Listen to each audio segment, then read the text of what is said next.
నమస్కారం, welcome to Suman TV. నేను గీతాంజలి. సనాతన ధర్మంలో మనకి ఎన్నో సందేహాలు ఉంటాయి, అలాగే ఎన్నో సమస్యలని మనం ఎదుర్కొంటూ ఉంటాం. వీటన్నింటికీ కూడా ఒక పరిష్కారం ఉంటుంది అని చెబుతారు. వాటిని నివృత్తి చేసేందుకు, మనకున్నటువంటి సందేహాలకి ఒక సమాధానం ఇచ్చేందుకు ప్రస్తుతం మనతో పాటు ఉన్నారు శ్రీ విద్యాపీఠం వ్యవస్థాపకులు. గత 45 సంవత్సరాలుగా శ్రీ విద్య ఉపాసన చేస్తూ ఎంతో మందికి మంత్రోపదేశం చేసిన శ్రీ గురు కరుణామయ్య గారు మనతో పాటు ఉన్నారు. గురుగారితో మాట్లాడి మరిన్ని విషయాలు తెలుసుకుందాం. గురుగారు నమస్కారం అండి. నమస్కారం మా. గురుగారు, ప్రేక్షకులు అడిగినటువంటి మరొక ప్రశ్న, దానికి ఇది ఎంతో మంది ఎదుర్కొంటున్నటువంటి ఒక సమస్యగా కూడా చూస్తాం. ప్రతి ఇంట్లో చూసేదే. ఆర్థికంగా బాగుండాలనే కోరిక అందరికీ ఉంటుంది. మహాలక్ష్మీదేవి వచ్చి మా ఇంట్లో కూర్చుని ఉంటే బాగుంటుందని ఎవరికి ఉండదు, అందరికీ ఉంటుంది. కానీ కొంతమంది భావన ఏంటంటే, ఎంత కష్టపడినా డబ్బు నిలవట్లేదండి. ఒకవేళ వచ్చినా ఇంట్లో నిలవట్లేదనేది ఒక సమస్య అయితే, ఎంత కష్టపడినా మాకు కావాల్సినంత రావట్లేదు, అప్పు చేయాల్సి వస్తుంది, ఎప్పుడు ఈ ఆర్థిక ఇబ్బందులైనా ఎప్పటి నుంచో ఫేస్ చేస్తున్నాము, దీనికి ఒక అంతం అంటూ ఉండదా, ఎప్పుడు మాకు సరిపడినంత సిరి సంపదలతో మేము ఉండగలుగుతాము, ఇది ఒక బెంగగా మారిపోయిందనే వాళ్ళు చాలామంది ఉన్నారు. ఆర్థిక ఇబ్బందులు అనేవి వాస్తవానికి ఎందుకు వస్తాయండి? అసలు వీటికి ఏమైనా పరిష్కారం ఉంటుందా? ఏం చేయమంటారు? కుచేలుడే ఈ ప్రశ్న అడగలేదు, వాళ్ళ ఆవిడ అడిగింది. హా, కుచేలుడికి రాలేదు, గర్భదరిద్రంతో ఉండేవాడు. అవును. అలాగే కబీర్ కూడా మ్మ్. ఇంటికి సంతులు వస్తే వాళ్ళకి వండి పెట్టడానికి బియ్యం గింజలు కూడా లేకుండా అన్నట్టు దేన స్థితిలో ఉన్నవాళ్ళు వీళ్ళందరూ. మ్మ్. మీరు ఎవరిని చూడండి, సూర్దాస్, కబీర్ దాస్, చోకామేళ, మ్మ్. వీళ్ళందరూ కూడా ఆర్థికంగా చాలా దరిద్రులు, కానీ పారమార్థికంగా కోటీశ్వరులు. మీకు దీవార్లో ఒక డైలాగ్ ఉంది, అమితాబ్ బచ్చన్ అడుగుతాడు, మేరే పాస్ గాడి హై, దౌలత్ హై, బంగ్లా హై, బోలో తేరే పాస్ క్యా హై అని. ఏమంటాడు శశి కపూర్? మేరే పాస్ మా హై. నువ్వు దరిద్రము అనుకున్నది ఏమిటి? నీ భావదారిద్ర్యం అది. వీళ్ళందరికీ ఉంటాయి కోరికలు. నేను అనేది ఏంటంటే, ముందు దీన్ని దాటాలి అంటే అమ్మవారికి కృతజ్ఞత చెప్పాలి. మీరైనా మీ పిల్లవాడు ఏ బొమ్మ ఇచ్చినా ఏడుస్తూ ఉంటే ఏమంటారు కదా, ఎప్పుడు ఏడిపోయి, నీకు ఏది ఇచ్చినా ఏడిపోయి, ఏది ఇవ్వకూడదంటాం. ఆవిడ అదే అంటుంది అక్కడ. నీకు 2 పూట్ల తిండి, కట్టుకోవడానికి 2 జతల బట్టలు, ఉండడానికో సీలింగ్ ఇస్తే అది కొనసాగించకుండా ఎందుకు నీకు వస్తున్నాయి అని వస్తుంది. కాకపోతే నేను వాళ్ళ ఆర్థిక ఇబ్బందిని తక్కువ కట్టడం లేదమ్మా. ఎంతోమంది చాలా ఆర్థిక నేను వాళ్ళంటే లేదు, కొంతమంది వేరే సెక్షన్ వాళ్ళకి నేను చెప్తున్నాను. నిజంగా ఆర్థిక ఇబ్బందుల్లో ఉంటే 2 పరిష్కారాలు ఉన్నాయి, చాలా బలమైనటువంటి పరిష్కారం, సులభమైన పరిష్కారాలు చెప్తారు. ఇది చెప్పడానికి నాకే వింతగా ఉంది, ఎందుకంటే వాళ్ళకి ఆర్థిక ఇబ్బందులు ఉంటాయి, ఈ పూజా సామాన్లు ఎలా కొంటారు? కరెక్టా?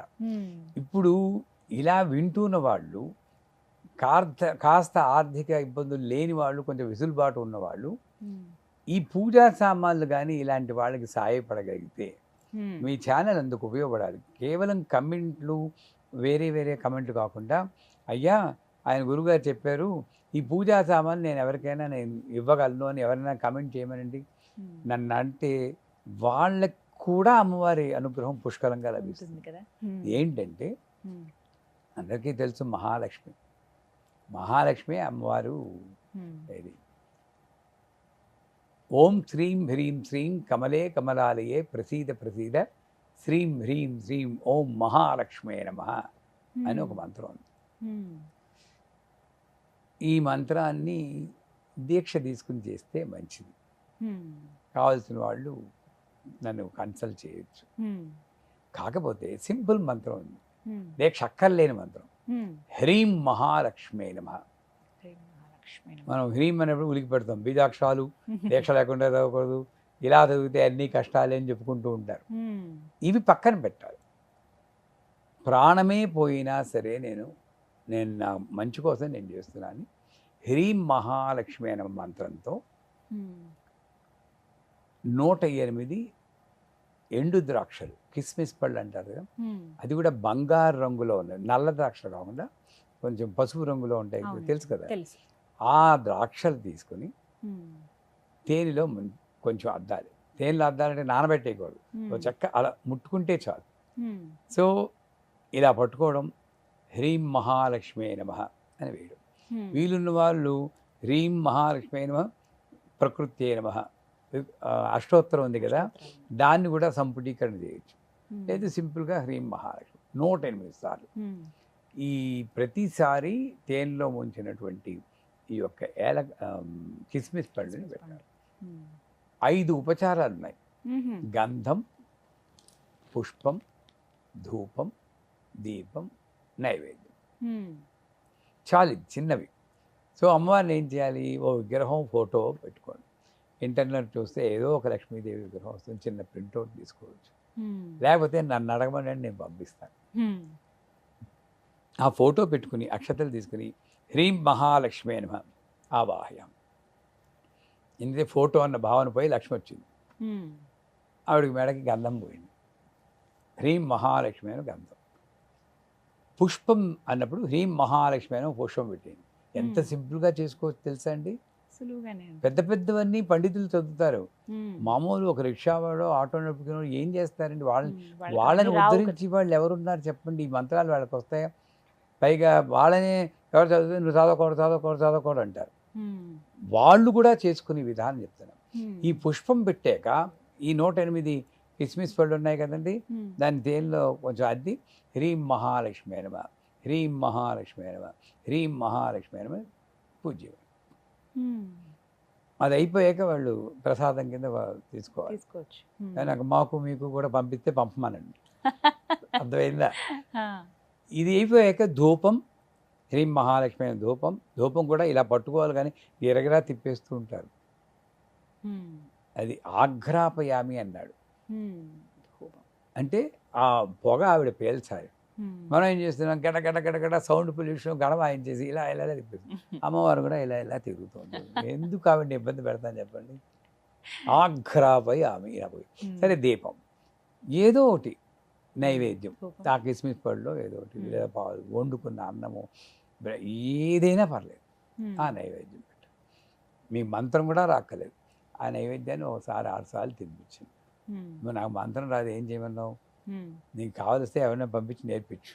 అంత ఫైటింగ్ చేయాలి ఆవిడతో. ఆ చనువు ఏర్పడాలి. చనువు ఏర్పడాలి. చేసి ఇలాగా మీరు వరుసకి 90 రోజులు చేయాలి. హ్మ్. ఏదో ఒక రకంగా మనకి మార్గం చూపిస్తుంది వస్తుంది. అమ్మవారు. హ్మ్. ఇంకొక విధానం ఉంది. హ్మ్. అదేంటంటే ఇంతకుముందు మన ఛానల్లోనే చెప్పాం, హ్మ్. మళ్ళీ ఒకసారి పునరుద్ఘాటిస్తున్నాం. హ్మ్. ఇది పుస్తకాల్లో చదివి చేసేది కాదు. హ్మ్. నాకు నా అనుభవంలో అమ్మవారు నాకు ఇచ్చిన పూజని నేను షేర్ చేసుకుంటున్నాను. ఓహ్! తర్వాత ఎలా అయిందని తర్వాత చెప్దాం. హ్మ్. ఇదేంటంటే వెంకన్న బాబు విగ్రహం, బాలాజీ విగ్రహం ఒకటి తీసుకుని ఒక 4 అంగుళాలు 5 అంగుళాలు హ్మ్. అది తీసుకుని, ఫోటో లాభం లేదు, విగ్రహమే కావాలి. విగ్రహం. అది లోహంతో ఉండాలండి. రాగైనా విత్తలైనా కంచైనా ఏదో ఒకటి హ్మ్. తీసుకుని పెట్టి ఓం నమో నారాయణాయ అని ఆవాహన చేయాలి. ఓ 8 సార్లు చెప్పి అక్షతలు వేసి చేశాక 27 ఏలక్కాయలు, హ్మ్. ఏలకులు తెలుసు కదా, హ్మ్. ఏలక్కాయలు అవి కూడా బాగా లావుగా ఉండాలి. హ్మ్. తొక్క పలచనయి బలహీనంగా ఉందా లేదా అన్నట్టు అవి ఏలక్కాయలు తీసుకోవాలి. హ్మ్. ఆ ఏలక్కాయలని పసుపు వేసి నీళ్లు పోసి కొంచెం ఒక 10 సెకండ్లు నానబెట్టాలి. హ్మ్. ఎందుకు మెత్తబడడం కోసం. మరీ కొద్దిగా. ఎక్కువ నానబెడితే తొక్కలు వచ్చేస్తాయి. హ్మ్. ఆ నీళ్ళు కొద్దిగా. నానబెట్టి 10 సెకండ్ పోయాక ప్లేట్లో వేసి హ్మ్. పసుపు కలిపిన నీళ్ళు, ఎందుకంటే లక్ష్మీదేవి వస్తుంది. హ్మ్. ఒక సూది దారం 2 పేటలు వేసి ఆ దారానికి కూడా కొంచెం పసుపు రాసి ఆ. ఈ ఏలక్కాయలు పట్టుకోవడం, మధ్యలో పెట్టి ఓం నమో నారాయణాయ అంటూ దండ కట్టాలి. హా. ఎంత మెల్లిగా చదివితే అంత మంచి పవర్. ఓహ్! గబగబా మన తిరుపతిలో వినబడతారు, చూస్తారు ఎప్పుడు ఆ, వెళ్ళారు తిరుపతి విన్నానండి. వెళ్తున్నప్పుడు విన్నాను. ఎంత ఓం నమో నారాయణాయ అని హ్మ్. అలా చెప్తూ 27 ఏలక్కాయల్ని హ్మ్. మనం ఒక దండ చేయాలి. అది మధ్యకి పోతే మంచి. హ్మ్. ఈ దండ పట్టుకోవాలి. హ్మ్. ఎందుకైనా మంచి 5 ఏలక్కాయలు ఎక్స్ట్రా నానబెట్టుకుంటే హ్మ్. మధ్యలో గుచ్చేటప్పుడు తొక్క వచ్చేసి నల్ల ఏలక్కాయ బయటకు వచ్చినా పనికిరాదు, ఆహా, నిండుగా అలా ఉండాలి. నిండుగా ఉండాలి. మధ్యలో గుచ్చాలి. ఇలా పట్టుకుని 3 శ్లోకాలు ఉన్నాయి. ఆ శ్లోకం కూడా ఓ లింకులో ఇద్దాం మనం. ఈజీ అందరు. శ్రియకాంతాయ కళ్యాణ నిధే నిధే దినాం శ్రీ వెంకట నివాసాయ శ్రీనివాసాయ మంగళం. ఒకటో శ్లోకం. మంగళాశాసన పరిమదాచార్య పురోగమై సర్వైశ్చ పూర్వరాచార్యే సత్కృతాయాస్తు మంగళం. మూడోది అందరికీ తెలిసినదే, సర్వమంగళ మాంగళ్యే శివే సర్వార్థ సాధికే శరణ్యే త్ర్యంబకే గౌరీ ఆర్ దేవి నారాయణి నమోస్తే అని ఆ దండని వెంకటబాబు మెడలో వేసేయాలి. అంతే. ప్రతి శనివారం చేయాలి. ఇదంతా చేయడానికి మహా అయితే 5 నిమిషాలు పడుతుంది. 5 నిమిషాల పూజే. మళ్ళా వచ్చి శనివారం ఇంకా నైవేద్యం ధూపం దీపం ఏమీ లేవు. మళ్ళా వచ్చి శనివారం ఏం చేయాలంటే ఈ దండ కొత్త దండ వేసి పాత దండ తీసేయాలి. తీసేసి ఇవన్నీ ఒక డబ్బాలో పెట్టి కాస్త కర్పూరం వేసి పాడైపోకుండా 52 వారాలు చేయాలి. అంటే సంవత్సరం అంటే 52 వారాలండి మా ఆర్థిక సంపద బెంగెట్టుకోవద్దు, ఈ లోపలనే తీరుతుంది. కానీ కమిట్మెంట్ మీరు 52 వారాలు చేయాలి. ఎంతమందో నాకు ఇప్పటికీ ఒక 70% పీపుల్కి సక్సెస్ అయిందండి. చాలా బాగుందండి, ఏదో రకంగా ఆర్థిక సర్దుబాటు అవుతుందని చాలా థ్యాంక్స్ అండి అన్నారు. ఈ 52 వారాలు అయిపోయాక చిన్న హోమం చేయాలి. ఆ హోమ విధానం అప్పుడు 52 వారాలు అయ్యాక మనల్ని అడిగితే అప్పుడు చెప్దాం. అది ఆ ఫైల్ చిన్నదే. ఓం నమో నారాయణాయ స్వాహ స్వాహ అని చెప్పి ఈ దండని నేతిలో ముంచి అగ్నిలో వేయాలి. సింపుల్ హోమం. అది తర్వాత చెప్పుకుందాం. ముందు ఈ కిస్మిస్ పళ్ళు తేనెలో ముంచి వేయడం కానీ ఏలకుల మాల కానీ చేస్తే, ఏలకుల మాల ప్రతి శనివారం చేయాలి. ఒకవేళ ఏదన్నా శనివారం ఆటంకం వస్తే వద్ది వచ్చి శనివారం. 52 వారాలు మాత్రం. ఇప్పుడు ఆర్థిక ఇబ్బందులు ఉన్నవి, హస్బెండ్ వైఫ్ ఉంటే ఇద్దరికి ఇబ్బందే కదా, మరి ఈవిడ చేయకపోతే ఆయన చేయొచ్చు కదా, అక్కడే వాళ్ళకి ఉండాలి. పిల్లలు చేయొచ్చండి, పిల్లలు చేయొచ్చు, ఎవరో ఒకటి వాళ్ళ ఫ్యామిలీలో ఉన్నవాళ్ళు ఎవరు చేసినా నేర్చుకుని చేస్తే ఇంకంతకన్నా వారం తప్పకుండా ప్రతి శనివారం ఇలా ఆచరిస్తే మంచిదండి. ఇది ఎందుకు నాకు వచ్చిందో అది కూడా చెప్తే వీళ్ళకి బాగా నమ్మకం వస్తుంది. ఓసారి నా బ్యాంకులో చాలా, ఇప్పుడు కాదు, ఇప్పుడు 20-30 ఏళ్ళ క్రితం బ్యాంకులో చాలా తక్కువ, మినిమం బ్యాలెన్స్ కన్నా తక్కువ ఉంది అని నాకు లెటర్ వచ్చింది. మీ ఫైన్ వేస్తున్నాం అంటే 500 కన్నా కూడా తక్కువ అయిపోయింది. అప్పుడు ఎందుకు అయిందో తెలియదు, నిజానికి లేవు అప్పుడు, ఆనెస్ట్గాను. దెబ్బలాడాను అమ్మవారితో. ఏంటమ్మా నిన్ను పట్టుకుని నేనుండి నీకోసం నేను అందరికీ చెప్పుకుంటే నా సంగతి నువ్వే చూసుకోవాలి కదా అని వదిలేసాను. అది ఇప్పుడు మంగళవారం. గురువారం నాడు అమెరికా నుండి ఫోన్ వచ్చింది, పూర్ణిమ అని. గురుజీ మీకు చెప్పచ్చో లేదో తెలియదు, నా కళలో అమ్మవారు కనబడి ఇదేదో పూజ చెప్పింది, ఇది మీ గురువుగారు చెప్పింది. తానీషాకి రాముల వారు కనబడి రామదాసును వదలమన్నాడు, ఈయనేమో ప్రార్థిస్తున్నాడు. అక్కడికి వెళ్ళి కనబడింది ఆవిడ. నాకు అంటే ఏంటమ్మా చెప్పన్నాను. అమ్మాయి పని చేయదు. చెప్పారు. నేను శనివారం చేశాను. వెంటనే మీరు నమ్మరు, మళ్ళా మంగళవారం నాకు అదే అమెరికా ఇంకో చోటు నుండి ఫోన్ వచ్చింది. గురూజీ అరబ్ వాళ్ళు, మీరు గురువు అని తెలిసాను, నేను చాలా తప్పు చేశాను, అమ్మవారు కళ్ళలో కనబడి వాళ్ళు తల్లిదండ్రులు అంటావు, వాళ్ళు ఎలా ఉన్నారో నీకు తెలుసా, ఏ ఆర్థిక విద్యలో ఉన్నా తెలుసా, వేలు చెయ్యన్నారు, మిమ్మల్ని అడగకుండా 50,000 మీ బ్యాంకులో వేసాను.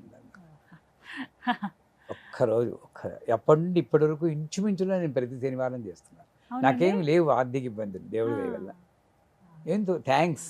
ఆ రోజు నన్ను అలా రక్షించినందుకు ఇన్నేళ్ళు నేను థ్యాంక్స్ చెప్పుకుంటూనే చేస్తాను. ఎప్పుడు 30-40 హోమం చేస్తాను.